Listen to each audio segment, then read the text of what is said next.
Salam dan bahagia Bapak Ibu. Perkenalkan, nama saya Muzawar Zega.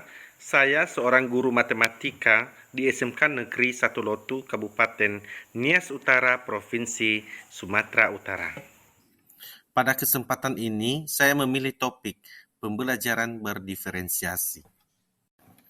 Menurut Ki Hajar Dewantara, bahwa tujuan pendidikan adalah menuntun segala kodrat yang ada pada anak-anak, agar mereka dapat mencapai keselamatan dan kebahagiaan yang setinggi-tingginya, baik sebagai manusia maupun sebagai anggota masyarakat. Dalam proses menuntun, anak diberi kebebasan, namun pendidik sebagai pamong, dalam memberi tuntunan dan arahan agar anak tidak kehilangan arah dan membahayakan dirinya. Seorang pamong dapat memberikan tuntunan agar anak dapat menemukan kemerdekaannya dalam belajar.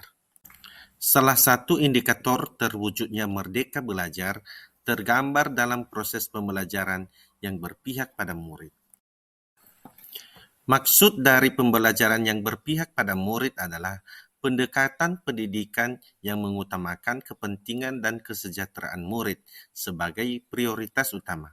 Hal ini berarti guru dan sekolah secara aktif berupaya untuk menciptakan lingkungan belajar yang inklusif, adil, dan memperhatikan kebutuhan, minat, dan potensi individu setiap murid.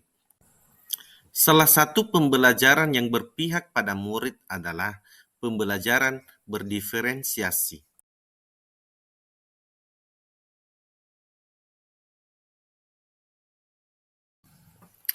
Banyak guru yang belum menyadari bahwa siswa itu mempunyai keunikan dan karakteristik masing-masing, sehingga guru mengajar bersifat menuntut siswa untuk belajar dan mengerjakan tugas-tugas sesuai dengan keinginan guru.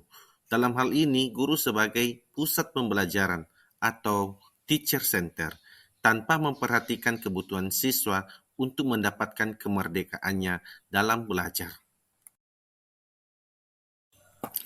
Namun kebiasaan itu sangat bertentangan dengan filosofis Ki Hajar Dewantara, yang merupakan tokoh pendidikan, yang menyatakan bahwa guru hanya sebagai pamong, yang menuntun siswa sesuai dengan kodratnya masing-masing. Pembelajaran yang diharapkan Ki Hajar Dewantara adalah pembelajaran yang berpihak pada murid untuk mencapai profil pelajar Pancasila. Untuk mendukung pembelajaran yang berpihak pada murid, maka salah satu metode yang digunakan oleh guru adalah pembelajaran yang berdiferensiasi.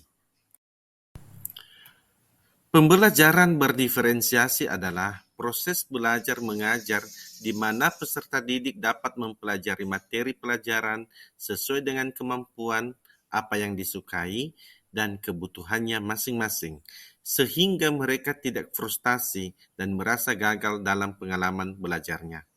Kebutuhan tersebut dapat berupa pengetahuan yang ada, gaya belajar, minat, dan pemahaman terhadap mata pelajaran. Keuntungan dalam menerapkan metode pembelajaran diferensiasi adalah siswa dapat 1. Mempelajari materi sesuai dengan kemampuannya. 2. Siswa mendapatkan pembelajaran yang bermakna, menarik, dan berpihak pada murid. 3. Siswa belajar sesuai dengan metode dan gaya belajar yang dia sukai, sesuai dengan kebutuhannya. 4. Siswa tidak merasa frustasi dan bosan saat mengikuti kegiatan pembelajaran. 5. Siswa dapat mengerjakan soal-soal pembelajaran sesuai dengan kebutuhannya. Dalam pembelajaran berdiferensiasi, ada 4 aspek yang dikontrol atau dipandu oleh guru. Yang pertama, konten. Dalam hal ini, guru memberikan pembelajaran kepada murid dengan cara guru menggunakan materi yang bervariasi, menggunakan kontrak belajar, menyediakan pembelajaran mini, menyajikan materi dengan berbagai moda pembelajaran, menyediakan berbagai sistem yang mendukung. Yang kedua, proses. Yang dimaksud dalam proses pada bagian ini adalah kegiatan yang dilakukan peserta didik di kelas. Kegiatan yang dimaksud adalah kegiatan yang bermakna bagi peserta didik sebagai pengalaman belajarnya di kelas. bukan kegiatan yang tidak berkolerasi dengan apa yang sedang dipelajarinya. Kegiatan-kegiatan yang dilakukan oleh peserta didik ini tidak diberi penilaian kuantitatif berupa angka, melainkan penilaian kualitatif, yaitu berupa catatan-catatan umpan balik mengenai sikap, pengetahuan, dan keterampilan apa yang masih kurang dan perlu diperbaiki atau ditingkatkan oleh peserta didik. Yang ketiga, produk. Biasanya produk ini merupakan hasil akhir dari pembelajaran untuk menunjukkan kemampuan pengetahuan, keterampilan, dan pemahaman peserta didik setelah menyelesaikan satu unit pelajaran atau bahkan setelah membahas materi pelajaran selama satu semester.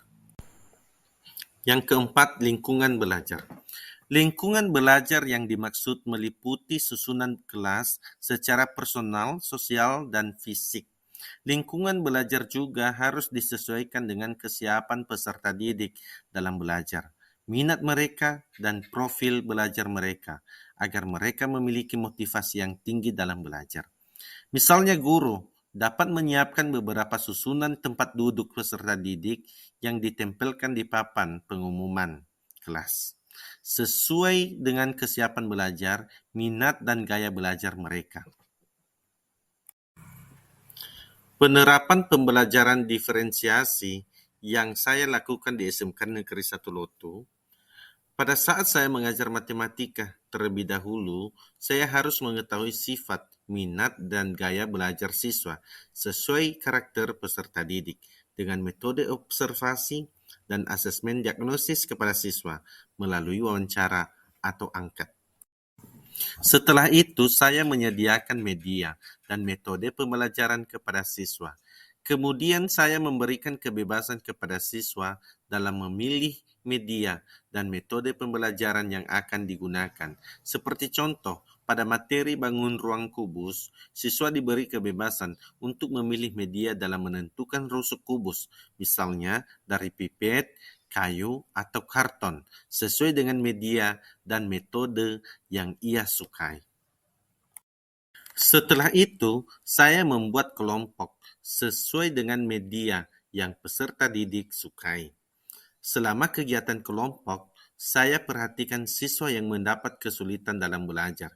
Apabila ada siswa yang sulit belajar, maka saya meminta teman kelompoknya untuk mengajari temannya yang mengalami kesulitan dalam belajar.